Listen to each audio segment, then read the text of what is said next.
Hello मेरे प्यारे साथियों, welcome to young minds academy. स्वागत है आप सभी का आपके अपने प्यारे चैनल यंग माइंड्स एकेडमी में। तो आज हम लोग एक नए चैप्टर को स्टार्ट करने वाले हैं, नए चैप्टर का शुरुआत करने वाले हैं। पिछले लेक्चर में हम लोगों ने ट्रिगोनोमेट्री को ख़त्म कर लिया था और इस लेसन में हम लोग ट्रिगोनोमेट्री का उपयोग यानी सम एप्लीकेशन ऑफ ट्रिगोनोमेट्री इस चैप्टर का नाम है, जिसका हिंदी मीनिंग होता है त्रिकोणमिति का कुछ अनुप्रयोग। तो इसके लिए हम लोग फिर से पिछले चैप्टर में जाएंगे, पिछले लेसन के बेसिक्स में जाएंगे।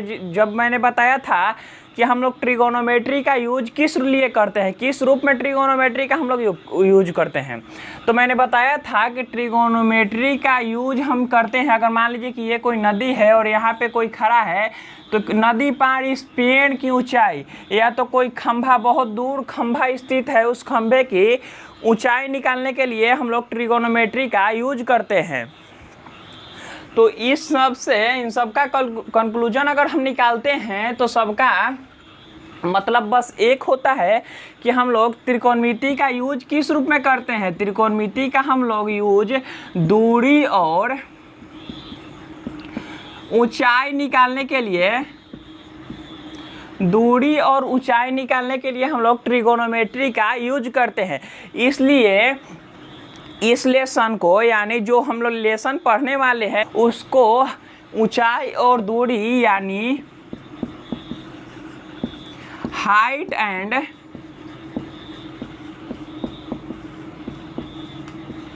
डिस्टेंस भी कहा जाता है। हाइट एंड डिस्टेंस क्यों कहा जाता है? क्योंकि इस लेसन में हम लोग ट्रिगोनोमेट्री के यूज के बारे में पढ़ेंगे कि ट्रिगोनोमेट्री का उपयोग क्या होता है, इसका एप्लीकेशन क्या होता है, ये किस चीज़ के लिए यूज होता है। तो हम इसका यूज किस लिए करते हैं? ऊंचाई और दूरी को निकालने के लिए। इसलिए इस चैप्टर को हम लोग दूरी और ऊंचाई, हाइट एंड डिस्टेंस के नाम से भी जानते हैं। अब हम लोग फिर से देखते हैं ट्रिगोनोमेट्री यानी त्रिकोणमिति से जुड़े कुछ तथ्यों को, जो मैंने पहले भी बताया था। त्रिकोणमिति के पिछले लेसन में भी मैंने बताया था और इस लेसन के भी इंट्रोडक्शन यानी जब इस लेसन का परिचय मैं आप लोगों से करवा रहा हूं, तो इस लेसन में भी मैं बताना चाहता हूं कि ट्रिगोनोमेट्री में कौन कौन से तथ्य इस लेसन में हम लोग पढ़ेंगे। अब देखते हैं। सबसे पहले एक चीज़ हम लोग जानते हैं कि ट्रिगोनोमेट्री के जनक कौन है।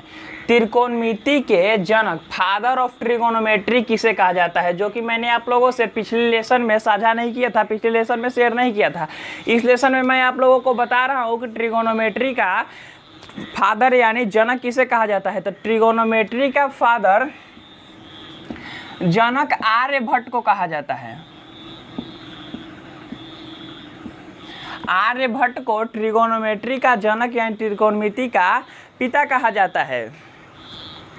अब कुछ बातें देखते हैं आर्यभट्ट के बारे में कि आर्यभट्ट आखिर कौन थे। आर्यभट्ट एक भारतीय गणितज्ञ थे। आर्यभट्ट कौन थे? एक भारतीय गणितज्ञ थे जिनका जन्म कहाँ हुआ था। कुछ तथ्यों के अनुसार, कुछ साक्ष्यों के अनुसार ऐसा माना जाता है, ऐसा कहा जाता है, ज़्यादा यही माना जाता है कि आर्यभट्ट एक बिहारी थे। आर्यभट्ट का जन्म पाटलिपुत्रा यानी वर्तमान के पटना में हुआ था, जो कि बिहार में स्थित है। यानी आर्यभट्ट एक बिहारी गणितज्ञ थे, जिससे हम लोग कह सकते हैं कि बिहार का जो कनेक्शन यानी संबंध मैथ से है वो प्राचीन काल से ही चले आ रहा है। ये हम कह सकते हैं क्योंकि आर्यभट्ट क्या थे? आर्यभट्ट ने हमें क्या बताया था? जीरो की खोज आर्यभट्ट ने की थी। जो पॉइंट होता है, हम लोग दशमलव इसको को बोलते हैं, दशमलव का जो महत्व बताया था वो आर्यभट्ट ने बताया था। दशमलव का महत्व हम लोगों को किसने बताया था? आर्यभट्ट ने बताया था। और एक और चीज़, पाई का जो हम लोग मान कैलकुलेट करते हैं 3.14 3.14, जो पाई का हम लोग मान कैलकुलेट करते हैं, ये भी बताने वाले कौन थे? भारतीय गणितज्ञ आर्यभट्ट थे। जीरो का खोज किसने किया? आर्यभट्ट ने किया। और दशमलव का महत्व आर्यभट्ट। जो पाई का मान कैलकुलेट किए थे 3.14, वो किसने किया था? आर्यभट्ट ने किया था। तो आर्यभट्ट के बारे में हम लोगों ने इतनी जानकारी ले ली। उसके बाद अब आगे बढ़ते हैं, हम अपने चैप्टर पे चलते हैं। अब देखिए आते हैं अपने चैप्टर पे कि चैप्टर में हमें क्या क्या पढ़ना है और कौन कौन सा तथ्य ऐसा है जो हमें इस चैप्टर के लिए महत्वपूर्ण है, इम्पोर्टेंट है। तो आइए बात करते हैं उन तथ्यों पर। तो देखिए मैंने कहा कि कोई खंभे की हाइट निकालने के लिए या तो अगर इंसान यहाँ पे खड़ा है, कोई एक इंसान यहाँ पे खड़ा है और कोई खंभा यहाँ पे है, तो या तो खंभे की ऊंचाई या तो खंभे की दूरी निकालने के लिए हम लोग ट्रिगोनोमेट्री का यूज करते हैं। तो देखिए अगर मान लीजिए कि यहाँ पे कोई खड़ा है, तो अगर इस खंभे की हाइट निकालने के लिए अगर मान लीजिए कि एक व्यक्ति यहाँ पे खड़ा है, इस खंभे की हाइट h है, अगर निकालना हो तो ये किस तरह से निकालेगा? यहाँ से ये सीधा एक काल्पनिक लाइन बनाएगा, ऊपर की ओर देखेगा, ऊपर की ओर देखेगा। तो जब देखेगा तो इसकी आँख से आप लोग जानते हैं कि कोई भी चीज़ हमें किस तरह दिखता है। किसी भी वस्तु से प्रकाश टकराकर जब हमारे आँखों पे पड़ता है तो उसको हम लोग देख पाते हैं, यानी जब प्रकाश नहीं होगा तो हम लोग उस वस्तु को नहीं देख पाएंगे। प्रकाश टकरा के हमारी आंखों पे पड़ती है, ये हम लोगों ने पढ़ा है। और प्रकाश सीधी रेखा में गमन करती है, ये भी हमने फिजिक्स में पढ़ा था कि प्रकाश हमेशा सीधी रेखा में गमन करती है। तो जब ये वाला लाइन जो काल्पनिक लाइन है, ये सीधा लाइन जो बना वो कहाँ से निकल के गया? जो इंसान खड़ा है उसके नेत्र से, यानी उसके आँख से निकल के गया। इसलिए इस लाइन को दृष्टि रेखा या नेत्र रेखा भी कह सकते हैं। इस लाइन को दृष्टि रेखा क्यों कहा गया? क्योंकि यहाँ पे जो कोई भी इंसान, एक इंसान है, कोई भी इंसान खड़ा है, वो इस खंभे को देख रहा है। तो जब इस खंभे को यहाँ से देख रहा है तो उसके आँख से सीधा जो वो काल्पनिक लाइन सोच रहा है, उसके काल्पनिक लाइन को ही हम लोग दृष्टि रेखा कहते हैं। क्यों? क्योंकि उसके दृष्टि से बने काल्पनिक रेखा को हम लोग दृष्टि रेखा नाम दिए। अब आगे बढ़ते हैं। अब दो चीज़ और, अब अगला पॉइंट हम लोग देखते हैं। एक चीज़ और है हमारा, मान लीजिए कि वो व्यक्ति यहाँ पे खड़ा है, तो यहाँ पे खड़ा है तो धरती पे खड़ा है, ये खंभा भी यहाँ पे धरती पे है, तो धरती और इस खंभे के बीच भी तो एक लाइन बन रही है ना, ये वाला लाइन धरती और इस खंभे के बीच भी बन रही है। तो इस लाइन के बीच और इस लाइन के बीच कुछ एंगल थीटा बन रहा है।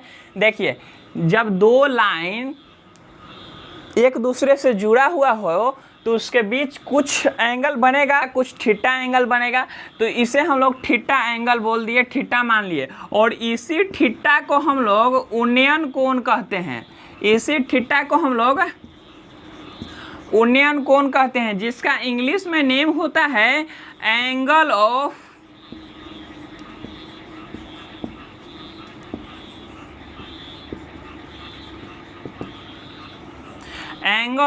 एलिवेशन। उन्नयन कोण जिसे हम लोग एंगल ऑफ एलिवेशन कहते हैं। जो नीचे से ये इंसान देख रहा है उसके दृष्टि रेखा को हम लोग लाइन ऑफ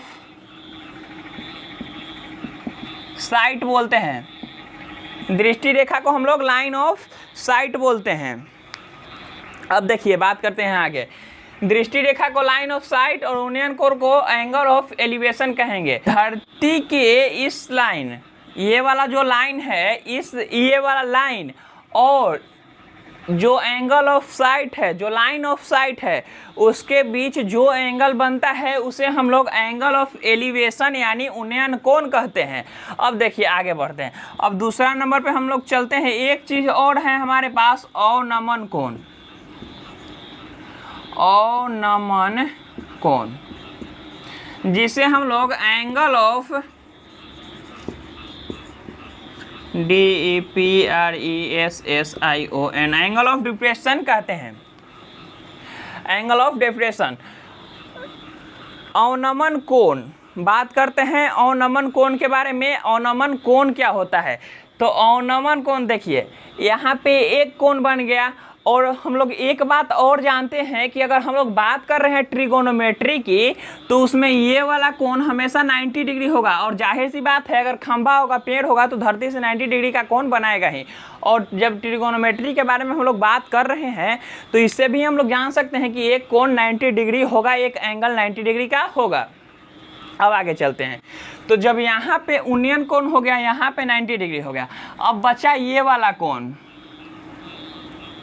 मान लीजिए कि कोई व्यक्ति अगर यहाँ पे हो, अगर घर का छत है ये, या तो कोई मीनार है या कोई खंभा है, और यहाँ पे कोई वाई व्यक्ति खड़ा है, तो यहाँ से इसको यहाँ देख रहा है, तो इसके भी लिए भी ये तो दृष्टि रेखा हो गया, और ये वाला खंभा हो गया। और इन दोनों के बीच भी तो कुछ एंगल बन रहा है ना, इन दोनों के बीच भी कुछ एंगल बन रहा है। तो जो ऊपर से एंगल बने उसे अवनमन कोण कहते हैं, और जो नीचे से कोण बने उसे उन्नयन कोण कहते हैं। और जो बचा हुआ एक कोण है वो तो 90 डिग्री होता ही है।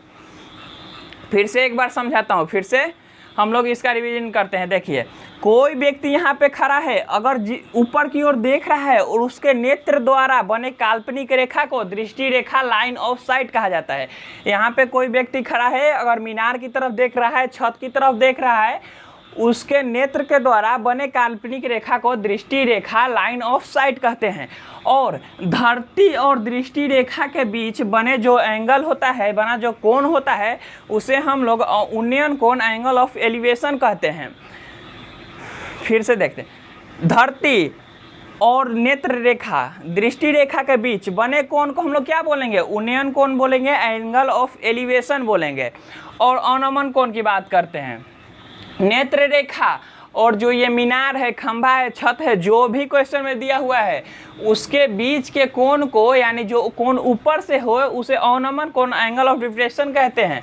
ऊपर वाले कोण को आसानी से सब हम लोग समझ सकते हैं कि नीचे से जो कोण बन जाए उसे उन्नयन, और ऊपर से जो कोण बन जाए उसे अवनमन। अब देखते हैं अपने चैप्टर में के क्वेश्चन के कुछ एग्जाम्पल्स को, जिसके थ्रू हम लोग आगे के क्वेश्चंस को सॉल्व करेंगे। हमारे लिए क्वेश्चन सॉल्व करना आसान हो जाएगा। तो आइए देखते हैं अपने कुछ एग्जांपल्स को। अगर एग्जांपल हम लोग देखेंगे तो जाहिर सी बात है कि हमको ये सारी चीज़ें जो हमने बताया वो हमें और ज़्यादा अच्छे से समझ में आएगी, जिससे हमें चैप्टर करने में आसानी होगी। तो आइए देखते हैं कुछ एग्जाम्पल्स को। जैसे देखिए, मान लीजिए कि यहाँ पे कोई खंभा दिया हुआ है और ये तो धरती है।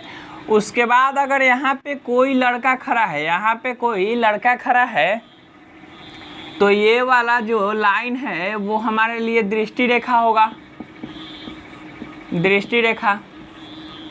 और नीचे वाला धरती, और ये कोई खंभा दिया हुआ है। पिछले लेसन में हम लोगों ने क्या पढ़ा था कि हमें दो भुजा दिया हुआ था, और हम पाइथागोरस प्रमेय को पढ़ते थे। पाइथागोरस प्रमेय पूरे ट्रिगोनोमेट्री में हमें पढ़ना था।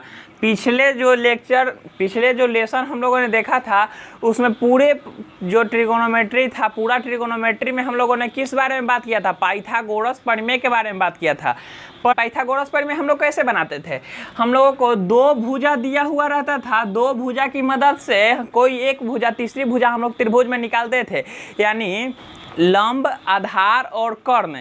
इसके बारे में हम लोगों ने पढ़ा था। लंब और आधार दिया हो रहता था तो हम लोग कर्ण निकालते थे, और कर्ण आधार दिया रहता था तो हम लोग लंब निकालते थे। यानी कोई भी दो भुजा हमें दिया रहता था और उसकी मदद से हम लोग तीसरी भुजा को निकालते थे। लेकिन इस चैप्टर में हम लोग को सिर्फ एक भुजा दिया रहेगा। अब मानिए, देखिए, आप लोग ही समझिए कि कहीं दूर पे कोई खंभा है, कहीं दूर पे कोई पेड़ है। अगर उसका हमें हाइट निकालना है तो हमें दृष्टि रेखा तो पता नहीं होगा। दृष्टि रेखा वो काल्पनिक रेखा है जिसकी हम लोग निकाल नहीं सकते। अगर देख रहे हैं तो ये हमको ये तो नहीं पता है कि हाँ वो कितना दूर है, नहीं पता है। तिरछा लाइन होगा दृष्टि रेखा, यहाँ से तिरछा लाइन है ना दृष्टि रेखा, ये तो हमें नहीं पता होगा। हमें क्या पता होगा? ये नीचे वाला पता होगा, ये नीचे वाला पता होगा कि यहाँ से यहाँ तक धरती कितनी दूर है, यहाँ से यहाँ तक धरती कितनी दूर है। और जब ये भी नहीं पता है और पेड़ की ऊंचाई तो हमें निकालना ही है, तो हमें पता क्या है? बस नीचे वाली। तो नीचे वाले की यूज करके, नीचे वाले का उपयोग करके हम लोग इस वाले भुजा या इस वाले भुजा जो भी दिया होगा उसका उपयोग कर उसको निकालेंगे। या तो हमें सिर्फ दृष्टि रेखा पता होगा, ये वाला लाइन पता होगा, तो हमें ये वाला और ये वाला निकालना होगा। कोई भी एक भुजा हमें दिया गया होगा, उसकी मदद से हम लोगों को दो भुजा या तो एक भुजा कुछ भी पूछ सकता है, क्वेश्चन जैसा हो वैसा कर सकता है। तो आइए हम लोग कुछ इजी क्वेश्चंस के थ्रू, जब हम लोग चैप्टर स्टार्ट कर रहे हैं तो सबसे पहले कुछ इजी क्वेश्चंस को देखते हैं, कुछ इजी एग्जांपल्स को देखते हैं, जिससे आप लोगों को कोई डाउट ना रहे। जो मैंने समझाया उसमें कोई भी डाउट, कोई भी क्वेरी ना रहे। चलिए देखते हैं। मान लीजिए कि दिया हुआ है कि ये जो कोण है, इस कोण को मैंने क्या बताया था? इस कोण को मैंने बताया था उन्नयन कोण, एंगल ऑफ एलिवेशन। ये कोण दिया हुआ है 30 डिग्री, 30 डिग्री दिया हुआ है। और अगर बोल दिया कि 10 मीटर की दूरी पर है, यहाँ से जो मान लीजिए कि ए है, ये बी है और ये सी है, ये वाला कोण तो 90 डिग्री होगा, क्योंकि ट्रिगोनोमेट्री में हमारा एक कोण 90 डिग्री होता ही है। तो ये वाला कोण 90 डिग्री का हो गया। उसके बाद यहाँ पर दिया हुआ है कि ये कोण है 30 डिग्री और दिया हुआ है कि यहाँ से यहाँ ए से बी के बीच की दूरी, ए से बी के बीच की दूरी हमें कितना दिया हुआ है? 10 मीटर दिया हुआ है। और हमें बोल रहा है कि आप पेड़ की ऊंचाई निकालिए और इसकी भी, चलिए एसी भी निकालना है हमें। यानी हमें पेड़ की ऊंचाई या तो उस पेड़ की ऊंचाई और इस दृष्टि जो रेखा हम लोगों ने ये काल्पनिक रेखा लिया है, इसकी भी ऊंचाई, लंबाई हमें निकालना है, इसकी भी दूरी निकालना है। तो आइए बात करते हैं। चलिए अब यहाँ पे थीटा दिया हुआ है, तो बेसिक्स पे चलते हैं, अपने ट्रिगोनोमेट्री के बेसिक्स पे चलते हैं। यहाँ पे अगर 30 डिग्री दिया हुआ है तो हमारे लिए P यानी लंब क्या हो जाएगा? इसके ठीक सामने वाली भुजा हमारे लिए लंब हो जाएगा। और ये बड़ी भुजा जो 90 डिग्री के ठीक सामने भुजा है या बड़ी भुजा है, वो हमारे लिए कर्ण कहलाएगी, एच हाइपोटेनस कहलाएगी। और उसके बाद जो भुजा बच गई उसे हम लोग B बेस आधार बोलेंगे। तो अब इस पे ध्यान देते हैं। हमें दिया क्या हुआ है? हमें दिया हुआ है आधार। आधार हमें दिया हुआ है, हमें पता है कि हाँ इसका आधार 10 मीटर है। और निकालना क्या है? हमें निकालना है हमें लंब, हमें लंब की ऊंचाई निकालना है। अब देखिए यहाँ पे अब छोटी सी बात है, अगर वो समझ गए ना तो क्वेश्चन सॉल्व है। अब देखिए दिया हुआ है आधार और निकालना है लंब, यानी बात किसके बारे में हमें करना है? आधार और लंब के बारे में हमें बात करना है। हमें आधार और लंब के बारे में बात करना है। अब देखिए यहाँ से हमें क्वेश्चन को सॉल्व करने की ओर फाइनल कदम हम लोग रखेंगे। इस कदम के बाद क्वेश्चन सॉल्व। अब देखिए आधार और लंब के बारे में हम लोग किस आइडेंटिटी से पढ़ते हैं, किस ट्रिगोनोमेट्रिक रेशियो से पढ़ते हैं? तो या तो tan से हम लोग आधार और लंब के बारे में पढ़ेंगे, आधार और लंब के बारे में या तो tan से पढ़ेंगे या तो cot से पढ़ेंगे। tan का होता है लंब बटा आधार और cot का होता है आधार बटा लंब। तो या तो हम लोग tan से पढ़ेंगे या तो cot से पढ़ेंगे, दोनों से पढ़ेंगे। तो हम लोग यहाँ में कोई भी लगा सकते हैं, या तो tan लगा दीजिए या तो cot लगा दीजिए, दोनों में से कोई लगा दीजिए। तो देखिए cot लिखे, cot, और जब थीटा लिखेंगे तो यहाँ से देखेंगे थीटा क्या है? 30 डिग्री है, थीटा का मान 30 डिग्री है। और cot का फॉर्मूला क्या होता है? आधार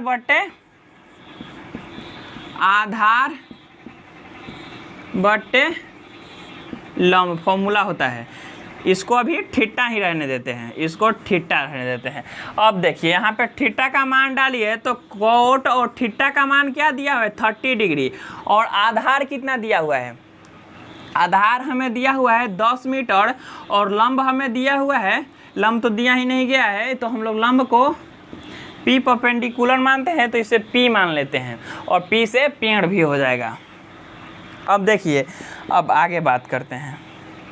अगर अब आगे बढ़ेंगे तो हम लोगों ने वैल्यू देखा था, ट्रिगोनोमेट्रिक रेशियोज का वैल्यू हम लोगों ने देखा था। कोट 30 डिग्री का फॉर्मूला यानी वैल्यू क्या होता है, √3 होता है। और √3 अगर यहाँ पे कोट 30 डिग्री के बदले हम लोग √3 डाल देंगे तो उसके बाद 10/p इक्वल टू में 10/p, और इसके बट्टा में √3/1 या √3 भी लिख सकते हैं उससे।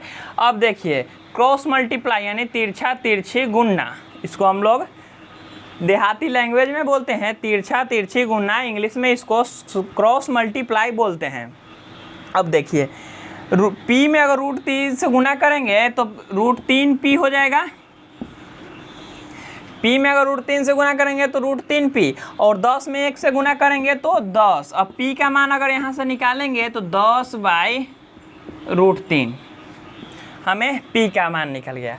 अब ऐसे ही हम लोग अगर मान निकालेंगे AC यानी दृष्टि रेखा की, तो देखिए दृष्टि रेखा की मान निकालने के लिए हम लोग क्या कर सकते हैं, दृष्टि रेखा यानी H कर्ण है और P परपेंडिकुलर या B हमारे पास सब चीज़ है। अब तो हमारे पास सब चीज़ है, H हमें निकालना है, P और B हमें पता है, तो हम लोग यहाँ से पाइथागोरस प्रमेय से भी निकाल सकते हैं। लेकिन हम जब नए चैप्टर की बात कर रहे हैं तो नए कॉन्सेप्ट की भी बात करेंगे, नए कॉन्सेप्ट से इसको निकालेंगे। तो देखिए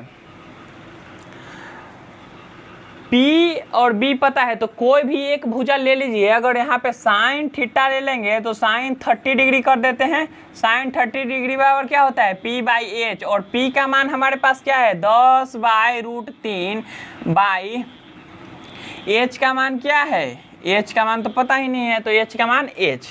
अब आगे बढ़ते हैं, इसको मिटा देते हैं, यहाँ तक तो समझ गए होंगे। अब आगे देखिए साइन 30 डिग्री का मान क्या होता है 1/2 होता है, साइन 30 डिग्री का मान 1/2 बराबर 10/√3/H।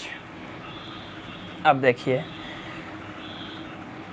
H से अगर 1 में गुना होगा तो H, और 10 और √3 में 2 से अगर गुना होगा तो 20/√3 होगा, 20/√3 होगा।